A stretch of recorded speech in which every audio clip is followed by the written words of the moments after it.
So Brad, this is set to go up on the day Thor Ragnarok is released in the United States, isn't it? It is indeed. We're all about trying to ride those coattails. Well, if any Americans are watching, I highly recommend going to see it because for some reason England got it about a week before you and I've watched it and it's great. So yeah, along with having a shit president, you don't get to watch Marvel movies as early as us, so I'm really sorry about that.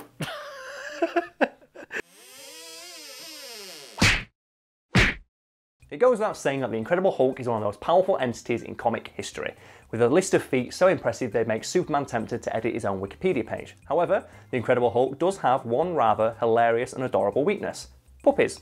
As many of you watching this are likely already aware, Bruce Banner turns into his alter ego, the Incredible Hulk, whenever he's angry, and that, as the Hulk, the angrier he gets, the stronger he gets.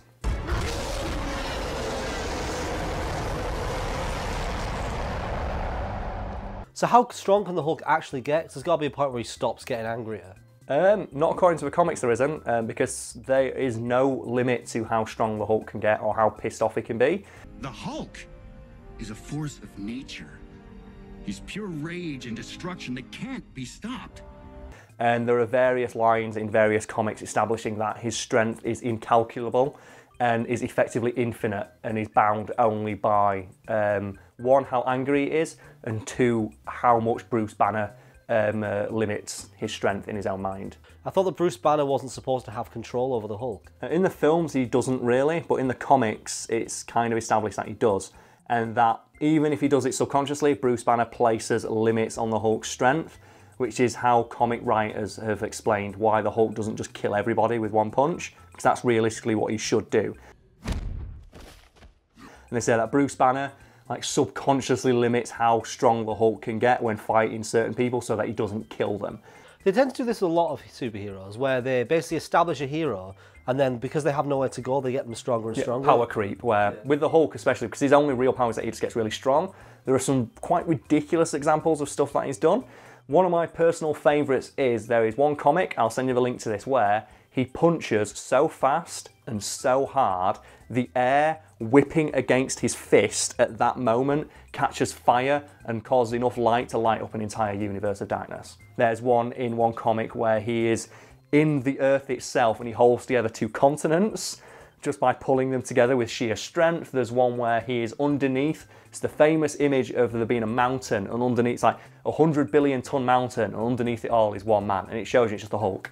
And every member of the Marvel universe is there watching the Hulk just lift this entire mountain because he's so pissed off. It's ridiculous the kind of stuff he's done in the comics. And here's people saying that they think that Marvel is more realistic than DC. The strength that the Hulk have is, I think Beyonder says, who's their version of God who can do anything and know everything. He says, I try to measure the Hulk's strength and I can't. So all you really need to know is that he's as strong as the writers need him to be at that particular moment. I don't think he can lift Mjolnir.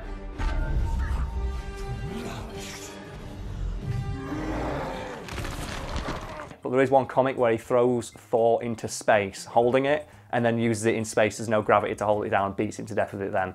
The basic way to think about it is if the writer needs the Hulk to do something, they'll just say that he's pissed off enough to do it. Please deposit 25 cents for the first 3 minutes. I don't have 25 cents! Because the Hulk only gets stronger the more he's hurt, because being hurt pisses him off, he's notoriously difficult to harm, to the point where even his eyes are bulletproof. Along with being durable enough to survive the kind of stuff that would damage Wolverine's Nokia, the Hulk also possesses a healing factor so advanced that he can regrow all the flesh on his body after it's burned off by flexing. Can he regrow his pants as well? No, they just always stay on. We all know that. Do you actually know what the comic explanation for why that is? Oh God, there is one, isn't there? Of course, because obviously one of the most common questions is, why do the Hulk's trousers never rip off? I think Stan Lee answered it in a comic in the 80s, in the question and answer bit, where he says, oh, Mr. Fantastic made him a special pair of trousers out of a stretchy material. Of course he did. So that's the in-universe Why did he not make the rest of his clothes out of this material? So that's the in-universe explanation for why the Hulk's trousers never rip. In a nutshell, trying to stop the Hulk with brute force is like trying to stop a blender with your dick. Ultimately futile unless you happen to possess a weapon made of pure adamantium. It's a good job that humans don't have bones in their dicks, isn't it? Oh yeah, man, Wolverine's walking around with a massive erection the entire time. It's noted that the only real way to stop the Hulk that doesn't involve weapons that could level a continent, or balls that could smother Australia, is to calm him down. So do you mean like Black Widow in Age of Ultron?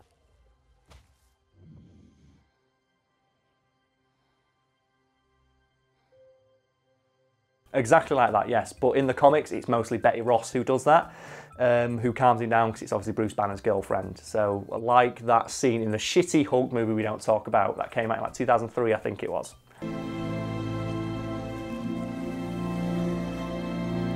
Alternatively, if Betty Ross isn't available, you can always just use puppies. Do you know my favourite bit about the Ang Lee Hulk movie? The movie's shit, but there's one really good bit in it, and it's where he's running really fast. Everyone knows the Hulk's super strong, but he's also super fast. Because obviously he's so strong, his leg muscles let him run like mega fast, and it's the only film that really does justice to the fact that he's a big guy, but he can also move at like 100 miles an hour. So the Hulk loves puppies? The Hulk loves puppies and children for some reason. There's a quote from the Hulk himself where he says Hulk doesn't smash children, and I think Bruce Banner doubles down and says, yeah, Hulk loves puppies. But in that Ang Lee film, the Hulk one, he kills a lot of dogs.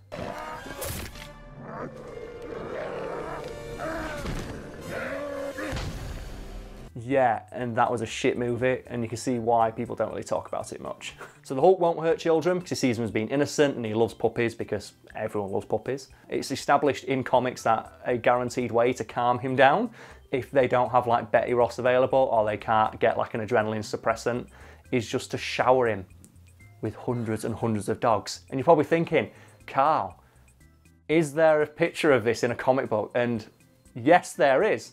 In the comic Indestructible Hulk #1, S.H.I.E.L.D. calms the Hulk down after a mission by dropping an emergency box on him full of puppies, leading to this screenshot that we're showing you right now, which is potentially one of the greatest images ever captured of just the Hulk covered in puppies, laughing his tits off as they all just run towards the camera. You know in Age of Ultron when they've got the Hulk Buster in space? Yeah, I like to think that the puppies are in that. That should have just been a box of puppies. It was like, yeah, boom. And you just see like cuts to smoke. Like he gets the Iron Man armor's there, but then he opens up the arm thing instead of a can, it's the dog. You know what? That would have been a better movie if that happened. If the Hulk Buster armor would have come down and then he would have gone up to the Hulk and he gets in like the test of strength, and then the Iron Man face opens up and it's just a puppy head, like a pug, and the Hulk just goes, huh? They should do that. You just see a Jarvis inside the machine saying, "Puppies deployed, sir." Excellent, excellent work. It's like, oh no, they're not cute enough. He's not calming down. Deploying pugs, sir. Just hundreds of pugs coming. They're still not cute enough. They're still not cute enough. Deploying Gizmo, sir. Gizmo comes in.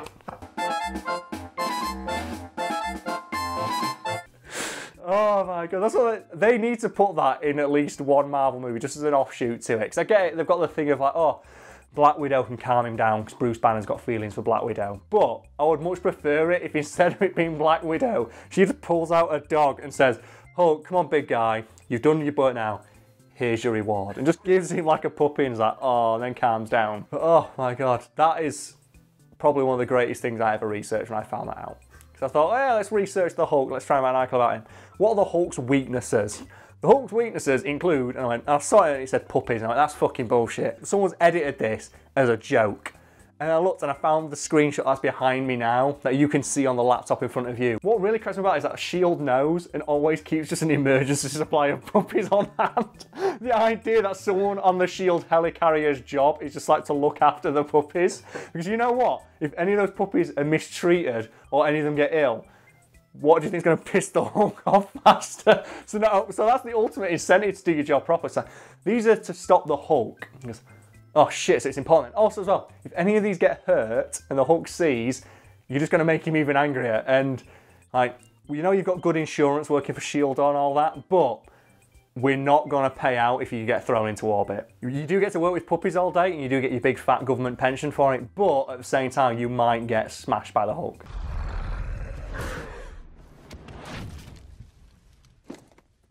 I don't know about you guys, but if they don't somehow find a way to put that into the Infinity Wars movies, I'm going to be kind of pissed off about it.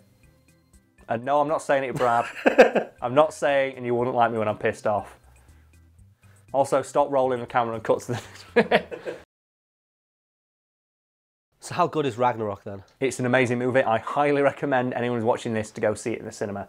I won't spoil it for anyone, but there is a scene where the Hulk suplexes a giant super wolf, and that alone is worth the cost of admission. At least for me it was anyway. Amazing, the music's great, The way it looks is amazing. It's got some fantastic fucking cameos that had me on my arse laughing. Action's great. And then the fact that Kate Blanchett's in it is the icing on the fucking cake. I heard it's got a Guardians of the Galaxy feel to it. Very Guardians of the Galaxy. You can tell that is the main inspiration. Like, very colourful. Before we go on, I just want to mention that we're not being sponsored by anyone at Marvel. It's just a really great movie and I think people should go watch it. But the thing that really cracked me up was, before Thor came on, there was a trailer for the Justice League, and I said to the person next to me, just look at the colour palette of this movie and see how it compares to the one we're about to watch. And it's just drab and grey, and these characters who in the comics are all colourful and amazing. And it's just like, they all look like they've just been washed out. It's like, yeah, Wonder Woman looks amazing. The movie she's just been in, set during World War I, was more colourful than this movie. Like, and as well, it makes it even worse that you can tell they know this, because if you look at the poster for Justice League, it's really, really like heavily contrasted, and the colours are like really overexposed, and it's all too bright to try and sell people on the idea, oh, this is a fun movie that you're going to go watch. And then you watch the trailer and it's like, no, it's not. I'm not fucking falling for this again. Have you seen it, the poster? I have, yes. Them lined up, isn't it? Yeah, and the colours are so oversaturated to try and make you think, oh, it's going to be a fun Marvel-type movie. And like the juxtaposition between just this dour, boring, blank slate of a movie with no emotion or anything behind it. And you can tell that no one making it gives a fuck. There is no emotion behind anyone who's doing it. There's no love or craft in this movie. And then fucking Thor Ragnarok came on, and it's like made by a guy who pitched it to Marvel by saying, I want it to be a buddy cop 80s movie. Goes, oh, that actually sounds pretty awesome. Like, go ahead. And he made that exact movie. He didn't come in and say, I'm going to make the movie that you told me to. He said, no, I'm going to make a fucking buddy cop action movie with the Hulk and fucking Thor. And I'm going to get a load of 80s style music in it. And it's going to have colour. And I'm going to get a Led Zeppelin song. And I'm going to have the Hulk punch a wolf. It's going to be fucking great. It's like, yeah, now let's watch Batman drive a tank and shoot an endless wave of just blank face CGI monsters. Amazing. You can see the difference between like the TV show Barry Allen and the film Barry Allen. I prefer the Flash in the fucking TV show. Because he's bright and vibrant. He's a really happy character. Almost like a comic character. Yeah. Almost like it's based on a comic that's kind of stupid. And the fact that at the start of every episode he says fastest man alive, just like the fact that he's finding people who are always faster than him. I've got to get faster. I'm the fastest man alive. I need to get faster. That person outrun me. The juxtaposition between, like, even just like the Justice League movie trailer and the Black Panther trailer. Like, Black Panther looks amazing compared to it. They don't even look like they're in the same ballpark of quality that's been made. We're still going to see him though, aren't we? I don't really fancy watching the Justice League movie. It just doesn't look interesting to me at all. I have no interest in seeing it. I mean, it's so boring looking. But Batfleck. I don't care. I couldn't give less of a fuck. It's a terrible Batman. He shoots people. Like, what's the number one thing that Batman's supposed to hate? Guns. Bats. Guns and bats. And what's the first thing he does? He shoots people with a minigun in his movie. It's so bad. And then you watch Black Panther and it's like, yeah, let's just watch this man dress as a cat do backflips in Africa. Yeah, I want to watch future Africa, man. So you're a Marvel man then? I'm not a Marvel man. I'm just a fan of good movies. Thor Ragnarok is the 17th movie in the Marvel Cinematic Universe. It's the 17th. This is the 17th movie they've made, and it still feels fresh and fun and different because they're trying something new. The Justice League movie is the 3rd or 4th movie in that, and it already feels tired.